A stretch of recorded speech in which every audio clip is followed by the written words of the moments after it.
Hello, I'm Julie Swenson, Managing Director of Forward Theater Company in Madison, Wisconsin.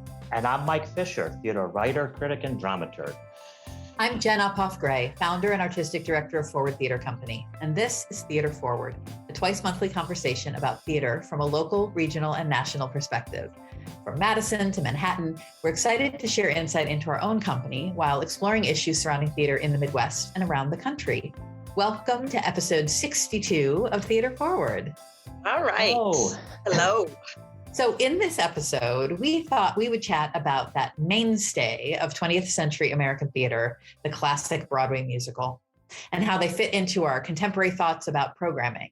And to be honest, we're really kind of inspired to talk about this topic by the film and television genres, what with Apple TV's Schmigadoon series that's running and the upcoming Steven Spielberg film adaptation of West Side Story. And any long-term listener to this podcast knows that you, Mike Fisher, have deeply held feelings and passions about musicals. So I think we should start with you. Yeah, mainstay of 20th century culture, keystone of 20th century American culture. Well, probably also no surprise to those who have listened in, just from comments I've dropped here or there. I mean, I'm a maximalist on this. I mean, I think that even in musicals that we might have or might tend to write off, there is something to be learned and plumbed. And I think the best example of this is a canon that gets regularly sent up in Schmigadoon, which is the Rodgers and Hammerstein canon, which until Nicholas Hytner's revival of Carousel in 1992, had kind of almost ended up being relegated to Summerstock. Which means you were seeing a lot of productions that weren't very good and that were giving you the sort of white bread America version of Rodgers and Hammerstein that we also get in a lot of the movies of their things. And what Hytner did in that Carousel is say, no, this is a sort of a production that is highlighting class warfare in New England and what that does to the people who have to live through it. And then we've had a number of very recent revivals with Bartlett Sher taking the lead on the Rodgers and Hammerstein stuff of South Pacific and King and I. You now have revivals of Carousel and Oklahoma, with Daniel Fish, or even Kiss Me Kate. And I would make a strong argument, we can get into specifics, for any of them. And I'll use Oklahoma as an example. You see the film, and it is truly white bread America, celebrating American virtues of can do it and, conquering the West. Hello, there are indigenous people in Oklahoma. None of that's there. You get the Daniel Fish version, and what you get is a takedown of toxic masculinity and racism in American culture. And except for one very significant change at the end, where the ne'er-do-well John Judd doesn't fall on his knife, but is blown away by our hero. They didn't change a word. What they did do is put you in a set where you had guns on all the walls, where the lights stayed up through the whole performance so that we were implicated in what was going on, and where you saw, with a Black woman playing the female lead, the horrible lack of choice that she had in this world between a sort of nice but kind of boring guy on the one hand, and the kind of male who was going to harm her on the other, which is no choice at all. And it completely changed many people's understanding of that musical, while really honoring what was there all along. And that, I think, with so many of our musicals, is waiting to happen with smart directors who can sort of find what's underneath them. Either that, or this has just been a long and very self-serving rationalization for the fact that I am a total sucker for musicals that maybe I shouldn't love as much as I do, but I do.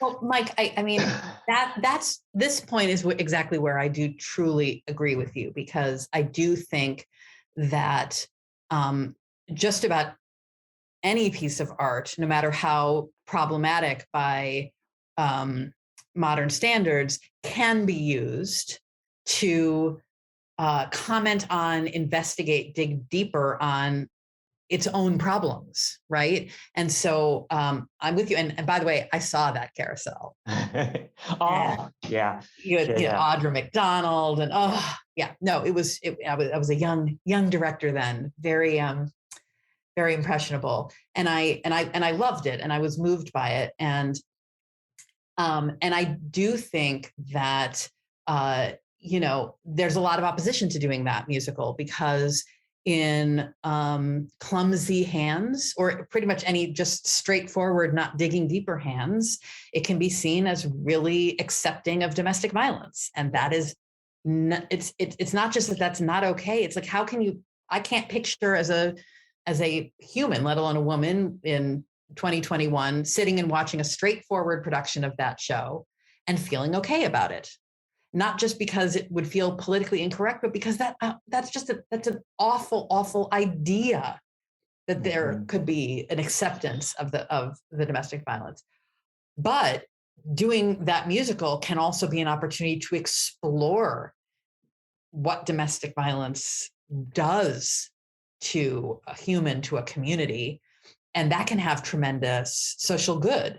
So if it's done well, if it's done intelligently and sensitively, you can have your cake and eat it too. You can have these beautiful songs and these classic characters, and you can explore exactly what makes it so problematic in a way that is beneficial and not harmful. But that is, I mean, as a director, I can say it's hard to do, and really good people do it really well, and it's really easy to do it badly. And of course, we've all been aware of productions of some of these difficult shows that have happened all over the country where what's problematic is not being investigated and examined. It's being ignored, and that has potential to do great harm. So this is one of those, it's a tough situation, because if you do it well, you are doing a societal good as well as an artistic good. And if you do it poorly, you are doing harm. And, we definitely don't want to be doing that. So how do we walk that line? How about, I mean, that you are both talking about musicals that grab onto the sort of the icky topics and really address them.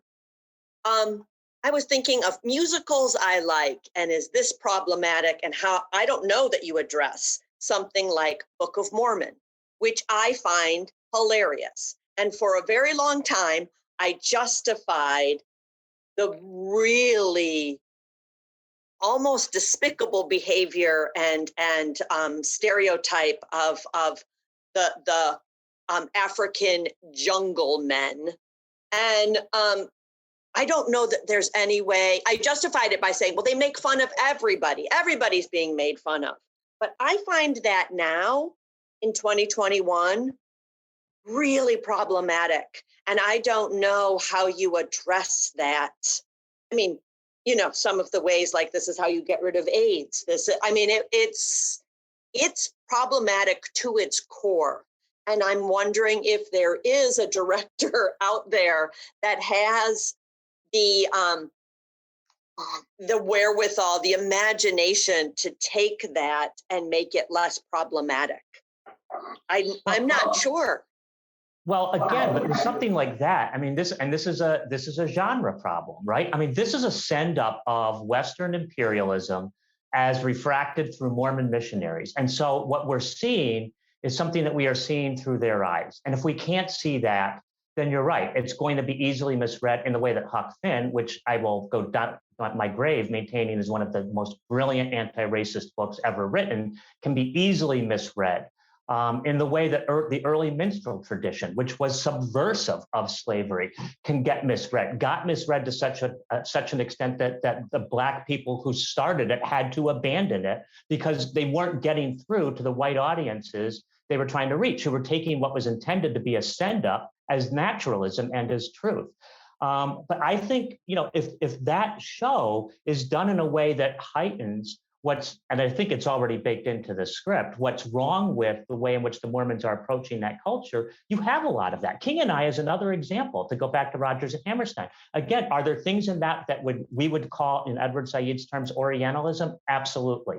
Is it also sort of an indictment of glib Western assumptions about another culture? Yes, it's that too. And the fact that it makes us squirm and forces conversations about what's actually going on, to me, is healthy, unless we want an art that is going to completely sanitize anything that makes us squirm. And to go back to Book of Mormon, is going to completely sanitize and get rid of farce as a genre.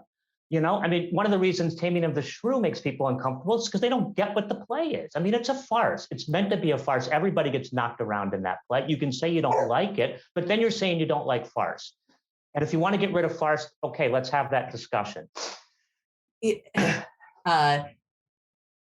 This conversation is getting really good and gritty, like very quickly. And so just like, and I'm looking at all of our very white faces. So this is a very specific perspective on this. But I do, something you said, Julie, about musicals that are trying to get at these big issues, at these more difficult issues. And I do think there is an element of time that allows re-envisioning. I mean, some of the most challenging, problematic classic musicals for us now are ones that were really trying to engage with difficult issues. And you think about Showboat, you think about Oklahoma, Finian's Rainbow, that was actually trying to be really progressive on issues of race. And it's like, oof, I'm confident there's a way to do that one, but nobody's jumped into that one yet. But I think, Book of Mormon, I think, is actually kind of in that tradition. Like, right. It was trying to do that, and in ways that are really hard to listen to or look at right now. But because it was trying to, in the moment it was created, be progressive in what it was doing. And what is progressive evolves. That's the point of progress, right? So I wonder if something like a Book of Mormon in 50 years, someone's able to re-examine it the way you can re-examine in Oklahoma, right? It's harder to do that with something recent. Feels more egregious because you can't just say, oh, well, that was the time, so now we're in a different time, let's reimagine it. Book of Mormon's not that old, but it has still been dated by our progress, by our progressivism, Finian's Rainbow, man. Right. South Pacific, that's another one that was really, for its time, progressive. If you do it just straight up with no examination now, I think it has potential to do harm to the people watching it. I do. Context is everything. I mean, you're right, Jen. This is a musical that Rodgers and Hammerstein threatened to shut the tour down when Wilmington, Delaware, as it was starting south, refused to integrate seats. They said, you're either going to integrate this theater or we're not going to let you in.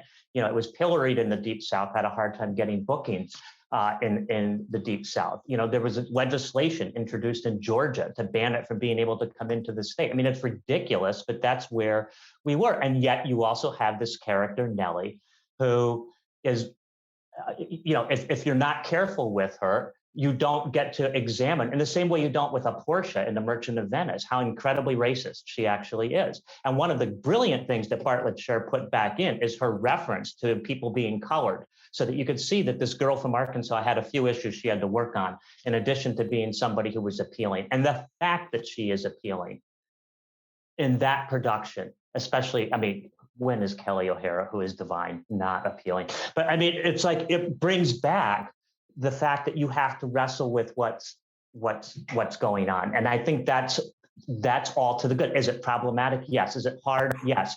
But it's easy to take out particular moments from any of these shows in our Twitter feed, sort of like never look at the entire context of anything culture, because nobody wants to read more than 2 paragraphs and say, oh, problematic. Instead of saying, hey, in the context of the entire piece, there's something being taught here. No pun intended, given that song in that play.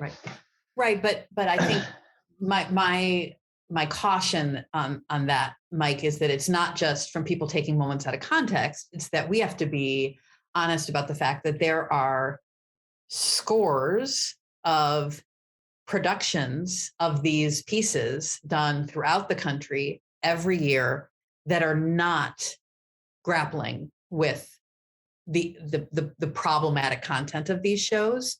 And if it's not being engaged with, then for anyone who's in the audience, be they a person of color watching one of these shows, be they a domestic violence survivor, be they a woman watching Pajama Game, and that's one of my favorite musicals.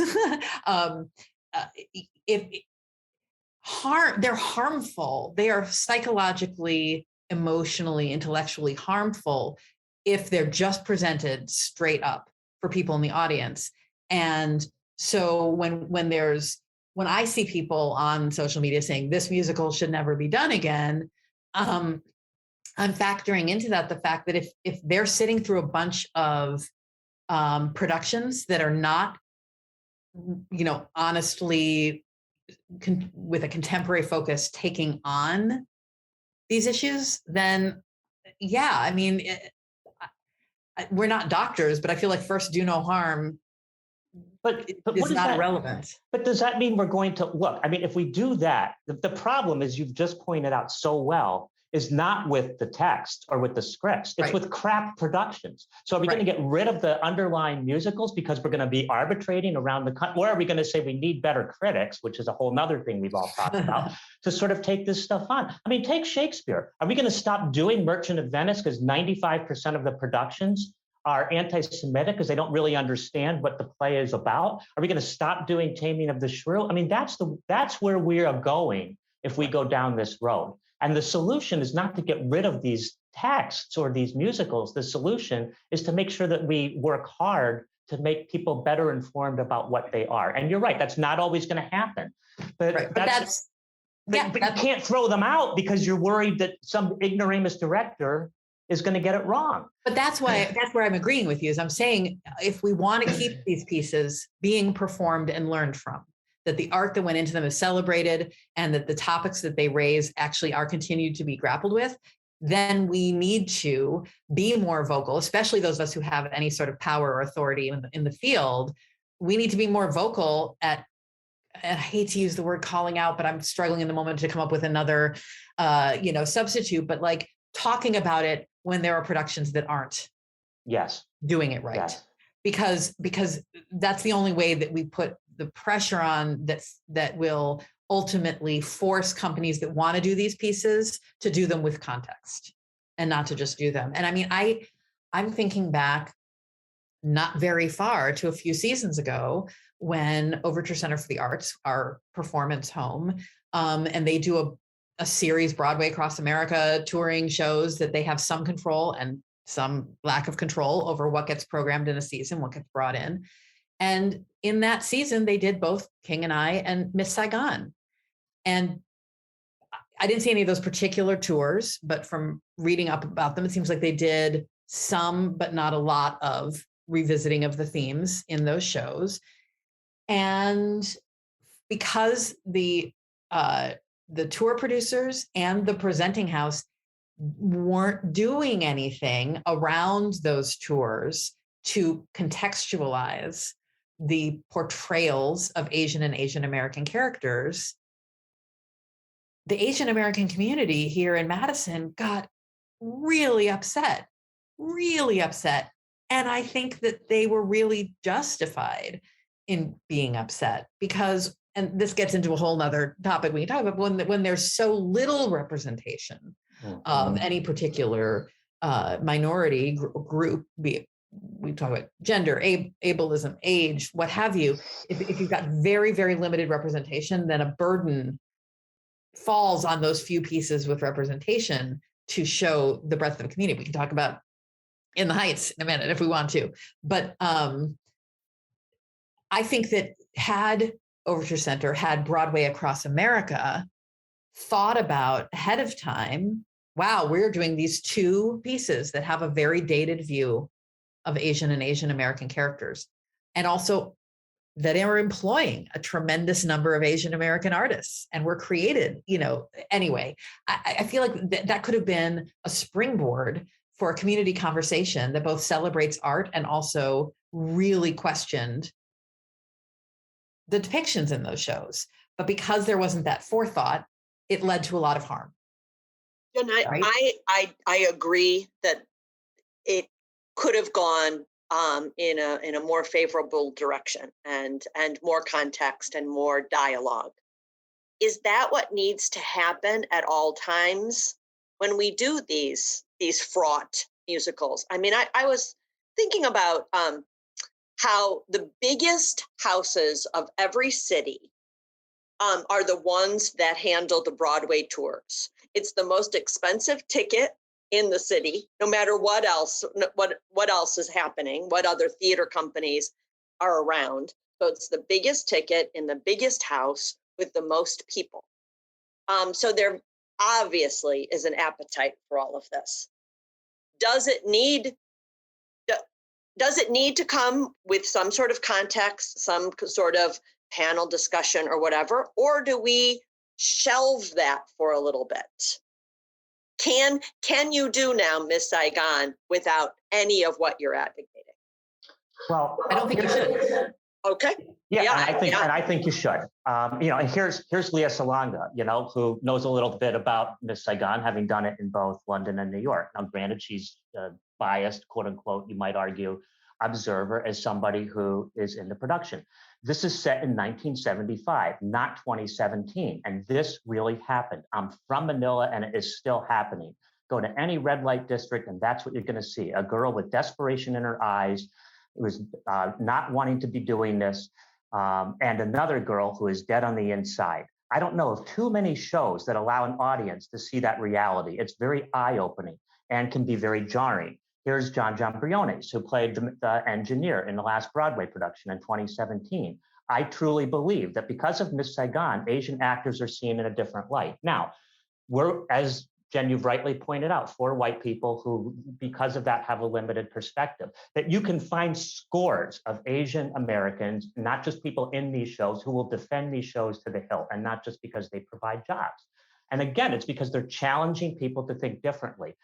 The bigger point, and I think you're 100% right on this, is what the hell are we doing in a season where The King and I and Miss Saigon are 2 of our shows, and we're not expanding beyond that to different views of what Asian American or Asian culture might be like. And I think one of the reasons why the Asian community was rightly upset in Madison is because for too long, we've had too narrow a range of options and perspectives in terms of what's on stage. And that does get into a bigger issue, which is we need to dramatically expand the offerings in every venue to include more artists of color and playwrights of color on the stages. That said, to me, the solution is not to shelve a musical. Maybe it doesn't need to get done as often as it does, Julie. I'm with you on that. But the idea that we would throw out what is, even though I don't love it as much as I did 20 years ago, a still fairly great score, and which is raising a number of very important issues. I mean, remember, this is 14 years after the Vietnam War. It's raising hard issues about Western imperialism and Western benightedness in going into Vietnam in the first place. And so that part of it is truly, or was at the time, subversive.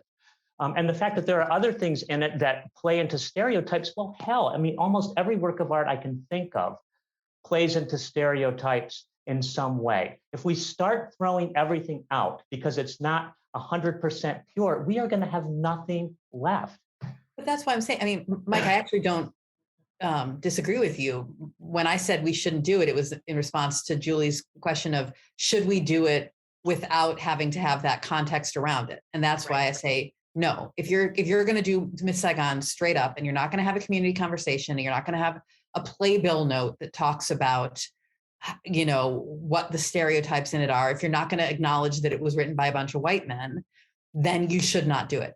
But that's not the same thing as saying it shouldn't be done.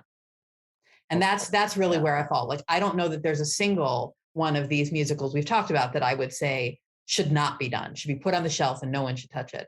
But there's a lot of them that I would say, if the choice is doing them straight up or not doing them, I would opt for not doing them. If you can't figure out a way to do it that is less harmful to marginalized communities, then pick something else.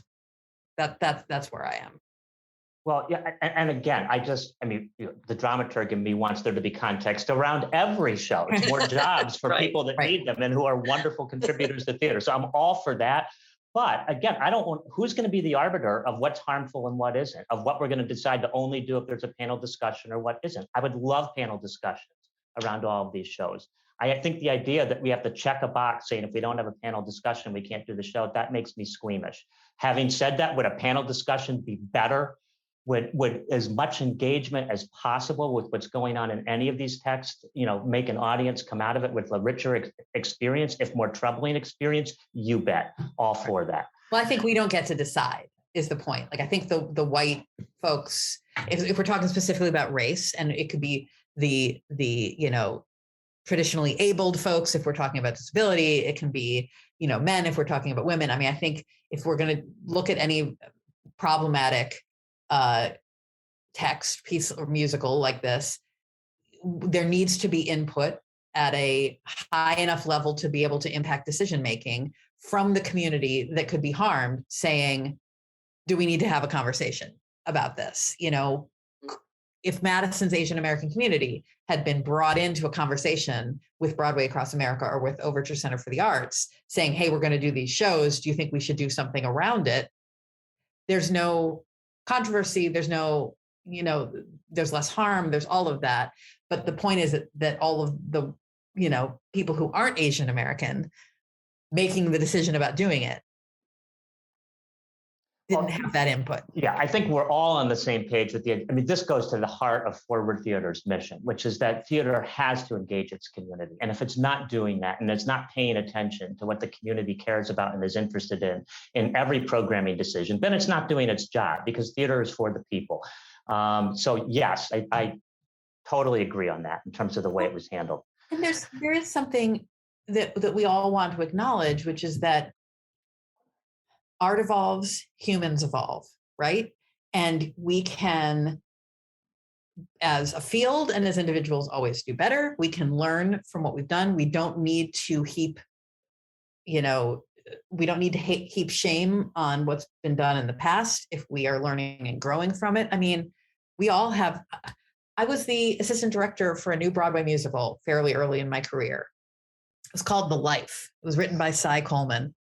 My God, did I love working on that. I learned so much. And I worked with some tremendous artists, including the legendary Chuck Cooper and Lillias White on that show. And tons of performers of color were engaged and won Tony Awards. And there was some great music. And it was such a great experience for me learning. I look back now and am horrified that in 1997, when I was, 26 years old, it didn't occur to me to be horrified that here was this story that was primarily depicting people of color that was entirely written by old white men. I'm incredibly uncomfortable with the fact that it didn't occur to me then to say, this is wrong. And it was, and I can, I can beat myself up about that, or I can also say, well, I'm not going to do that again. Right. I know more than I did. Okay, good. That was bad that I didn't know that. There were still many positive things that came out of that show. Overall, for many of the artists involved, there were many good things that I learned from it. And there were other things I learned from it that I am determined not to repeat. And that our field is made of humans, just like we're all humans. That's all we can ask, We got to get better. We got to learn. Right. And get better. And these pieces of art can be learned from.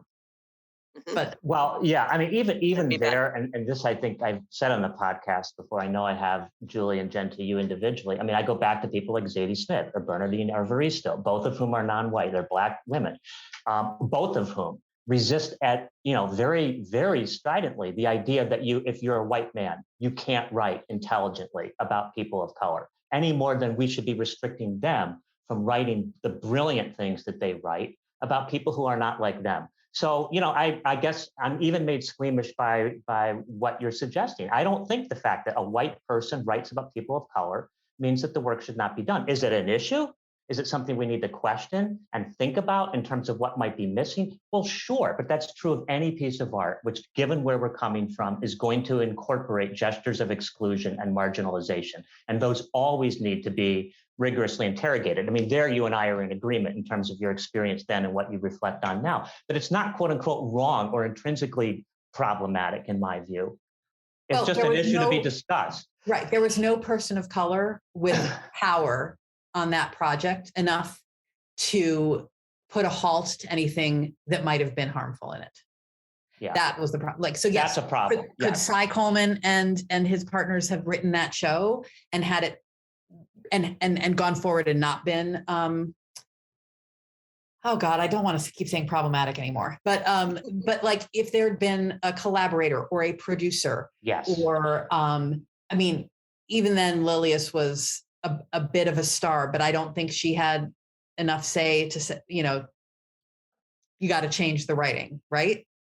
That puts too much pressure on that actor. There needed to be a producer or a key creative team member of color who could provide perspective, and then it's fine, right? But to do it and just assume that you know everything you need to know.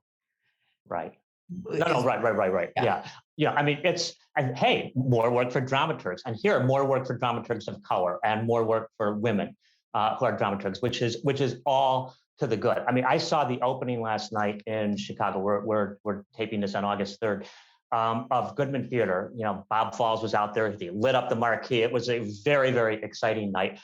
Schoolgirls, or the African Mean Girls play, a play of all women of color, written by a woman of color, directed by a woman of color. The fact that you had a woman of color as dramaturg was absolutely the right thing in that particular context. And it showed in what is a fantastic production. Please, folks, go see it. You can see it through the end of August. Shameless plug over. So yes, I mean, we need in every which what way, in terms of the kinds of things we're doing and who's involved in them, to expand where we are and include more people, more representative of our community. Amen on that. Well, and I'll bring us back to the beginning, and as we sort of wrap up, bringing it back to something like Schmigadoon, which for those who love musicals, if you haven't seen it, I highly recommend. Get your little month's trial of Apple TV Plus. But for those who don't know, it's a sitcom basically in which a modern couple goes on a hike and finds themselves trapped in a sort of little village that is basically where they're living a classic musical. And so you have this wonderful dichotomy of all these great production numbers that sound like they are very, you know, loosely cribbed from Oklahoma and Sound of Music and Brigadoon and all of that. But then you also have these two contemporary characters who comment on it as they go. And you know, so there'll be this lovely, you know, production number about all the women who want to cross over the bridge to marry this new stranger in town. And then, you know, the contemporary woman is able to go, wow, the women's characters are thinly written in these musicals, you know, and with that, what's fun about it is, if you love the form, you can enjoy both aspects of that, but it's also a nice way of reminding us that there are real problems in these great works of art. And so if we are thinking about that, then we're engaging with it. And by recognizing that there are problems there, we're thinking about the problems in our own world and how we can address them. And that's beneficial. Oh, yeah. And some real joy, too. Can I point that out, that there is Schmigadoon, all of these things that we're talking about, many points of joy and release and, dare I say, entertainment. Well, joy and entertainment. Joy and entertainment. That's where we're going to say that's it for this episode of Theater Forward, a conversation about theater in Wisconsin, the Midwest, and America. Thank you so much for joining us. I'm Jenna Hoff-Gray. I'm Julie Swenson. I'm Mike Fisher. Our podcast is produced by musical lover Scott Hayden, who also understands that musicals give joy to the world.